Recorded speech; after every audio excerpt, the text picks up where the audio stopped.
Welcome to the Level All podcast. Level All is an online platform for students, families, and counselors to access the information they need about college, career, life skills, and financial literacy. My name is Afia Johnson Thornton. I'm a former admissions officer, education researcher, and current associate director of college content here at Level All. Today, I'm joined by my incredible and brilliant colleague, Harper Haynes. Harper, can you tell folks a little bit about yourself? Of course. My name is Harper Haynes, and I am a former admissions officer like Afia, represented 2 institutions, and I am one of the associate directors of college content here at Level All. Today, we'll cover what test optional means and answer some questions we got from students just like you. Okay, test optional. Students have a lot of questions about it, and we're here to answer them. So what does it mean? First up, let's define test optional so we're on the same page. This is a great question, and one of the primary reasons that many schools have transitioned to test optional over the last years is in the wake of the COVID pandemic. There was increased difficulty for students to access testing dates, to physically attend those testing dates, and colleges and universities had to pivot to make their policies and the requirements work for students. So that is one of the primary reasons that many schools went test optional. Many more schools have remained test optional. We'll talk a little bit more about that. Exactly.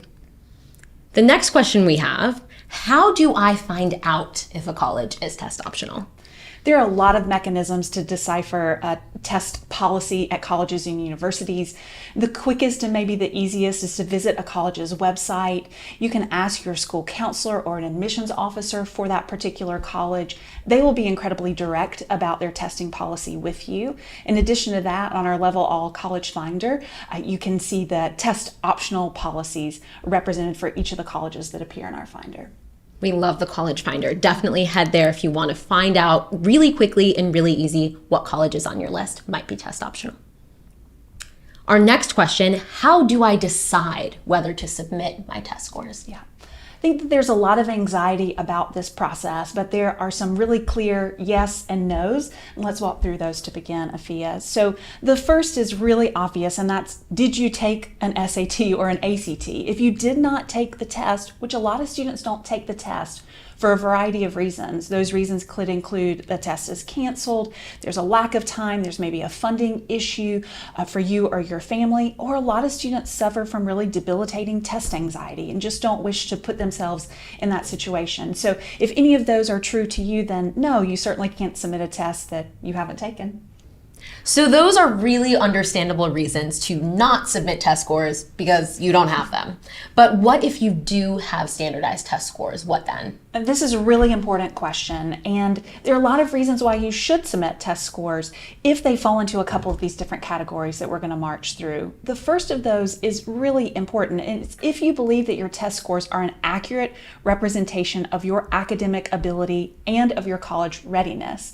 They should be reflective and representative of what appears on your transcript. If you've worked really hard in the classroom and you've earned really exceptional grades and your standardized test scores seem to support that, that might be a great reason to submit them. The other aspects of the application will also carry heavier weight in the holistic admissions review process if you don't submit test scores. So it's important for students to remember that when you remove a variable from the admissions process, the remaining variables become more important. So that's one of the reasons a student might want to submit standardized test scores, because they want for it to be a part of the entire tapestry that admissions officers are considering. You should aim to be towards the top middle 50% of the SAT or ACT range for that particular college. So what is the middle 50% range? This means that students who are admitted to this institution, 50% of them scored between the numbers that you will see within that range. 25% scored below that range, and 25% scored at or above that range. So it really behooves you to be well within the top part of that range or even the top quartile of that range in deciding if you want to submit your standardized test scores. There are a couple of easy ways to determine a college's mid 50% range on the SAT and the ACT. The easiest is to find it on the Level All College Finder, or you can find that on the individual colleges' websites. Those are great reminders. Use that College Finder. We bring together all that tough to understand information from the common data set in one really easily digestible place. So to your point about deciding whether or not to submit test scores, is there a situation you can think of in which a student may have benefited from the addition of test scores? Yeah.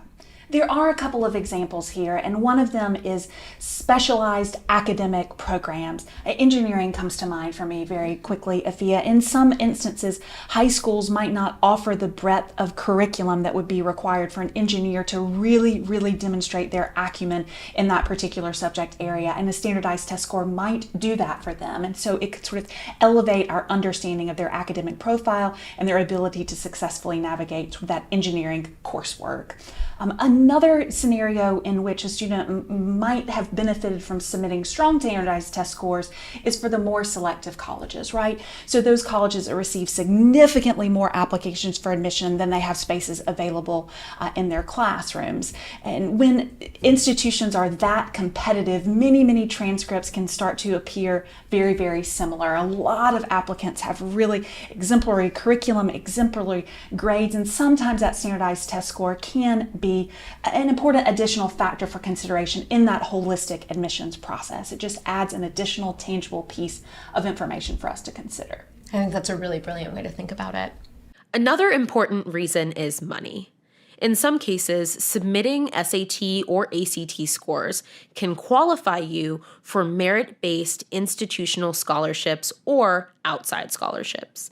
Make sure to do your research on merit aid eligibility criteria for the colleges on your list.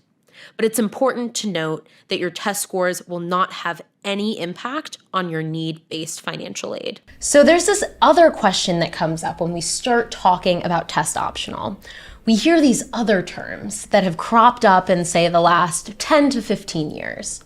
Are test free or test blind and test optional the same thing? And what are those terms all about? And then what is test flexible? Everyone is talking about test flexible. What is that?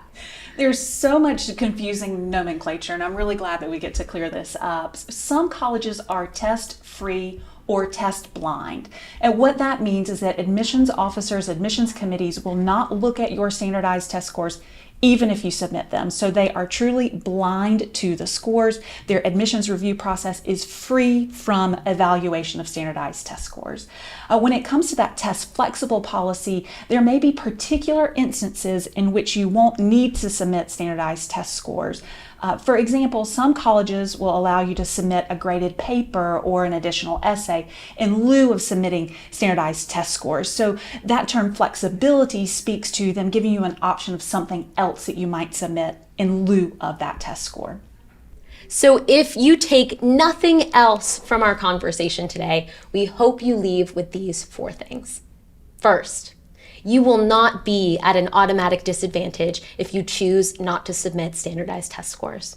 But it could impact your eligibility for certain merit-based scholarships if standardized test scores are required for scholarship consideration.